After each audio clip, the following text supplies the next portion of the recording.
Greetings from Tokyo, my dear friends. This is Daisuke, and I very much hope that this video finds you well and in very good spirits wherever you are in the world. And I'd like to continue on with a video a day during this month of October 2020, wherein I talk about a film or a TV series that, in my view, in one form or another, has something to do with the Halloween spirit.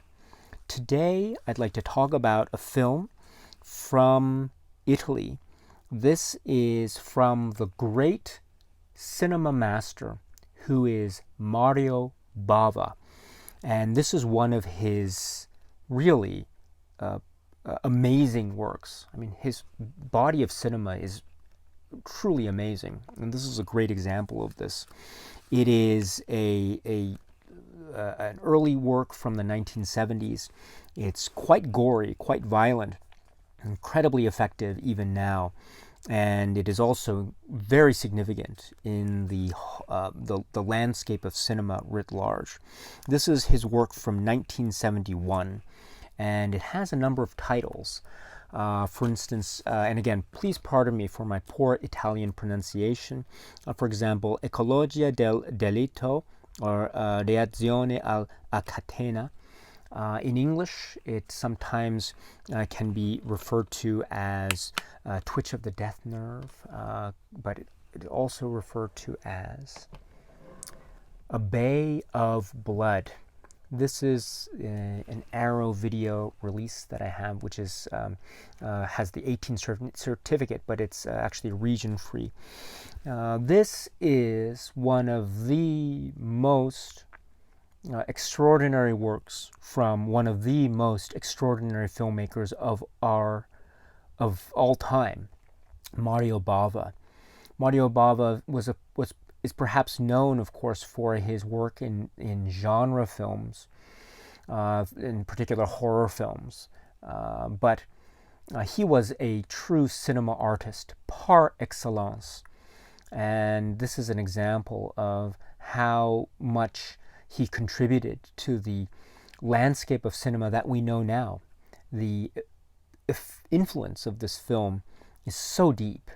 And we see how films today owe a great debt to Mario Bava and A Bay of Blood in particular. This is a film that is, in essence, a slasher film.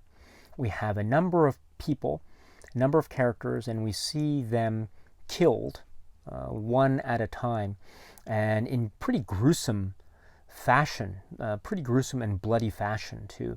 So this is a film that is certainly not for everyone, because it does have some graphic scenes of violence, and it's pretty intense stuff too.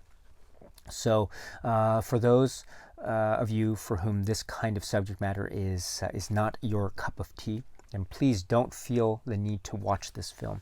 However, if you are a fan of the horror genre, if you are a fan of slasher films, and if you are a fan of Italian horror, then this is Italian giallo as well. This is one of the great classics. You probably have seen this already, but just in case you haven't, this is A Bay of Blood. Now, one of the extraordinary aspects of this, too, is the inventive nature of some of the special effects set pieces. And I'll try to be as vague as possible here, but suffice to say that some of the set pieces, some of the gory special effects are, you look at them and perhaps some of you might think, my goodness, this is made in 1971. This feels like a film, like a slasher film that is really modern, and it feels like a film that was made in the 80s or 90s or even now. And the reason why I say that is because it does have a real rough, brutal, modern edge to it that is extraordinary. It's like Mario Bava and company, when they were making this film, it was like they were really way ahead of the curve. And they were ahead of themselves. They were not ahead of themselves. They were really ahead of the game when it came to the creation of this kind of genre or subgenre of horror, such that when we watch it now, it really is effective and it really feels quite timeless. Such a remarkable feat and accomplishment in cinema. And so well done to Mario Bava and crew for the achievement of this magnitude. It is, of course, a film too that could be said to have certain maybe strands of cinema making that might be different than the films that Mario Bava had made prior to this point in time, 1971. So there could be some differences that could be cited, maybe in terms especially of the on-screen violence that really highlighted to the extreme in many aspects in this film, which might be said to be slightly different to the way that Bava depicted violence, say, in his earlier works from the 1960s, for example.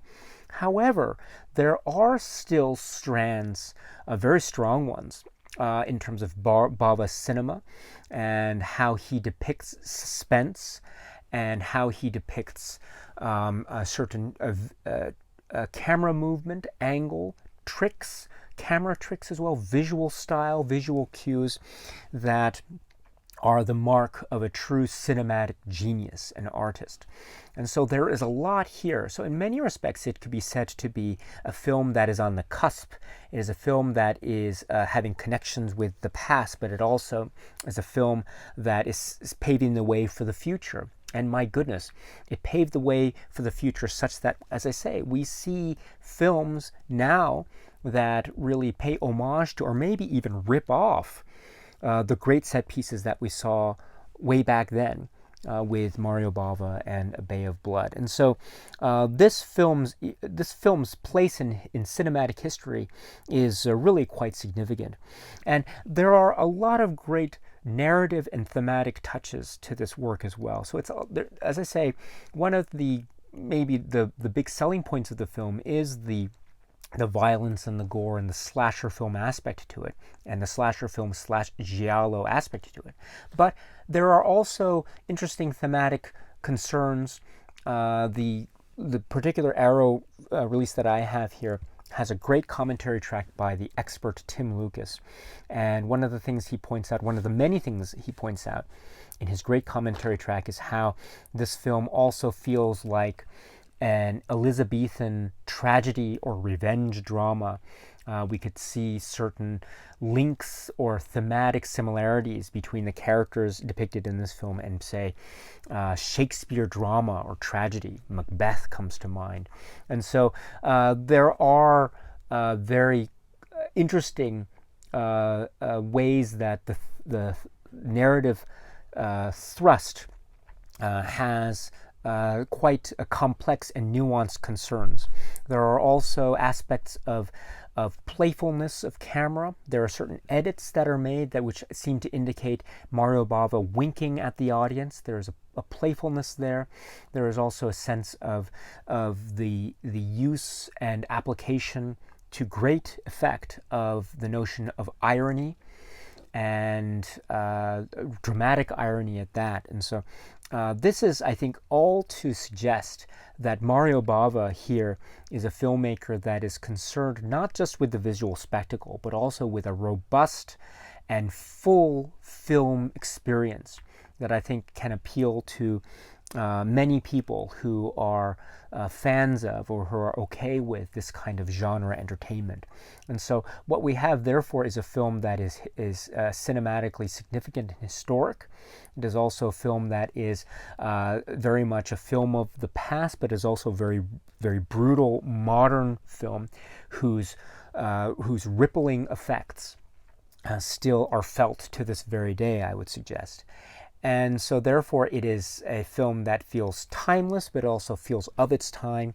It is violent and cool It is a film that is a collection of many interesting camera tricks and colors and angles, and still held down by a really interesting story and narrative thrust, which is, as I say, aided along by the daring camera work and the wink of the eye from the great cinematic artist that is Mario Bava. So this is the film Bay of Blood.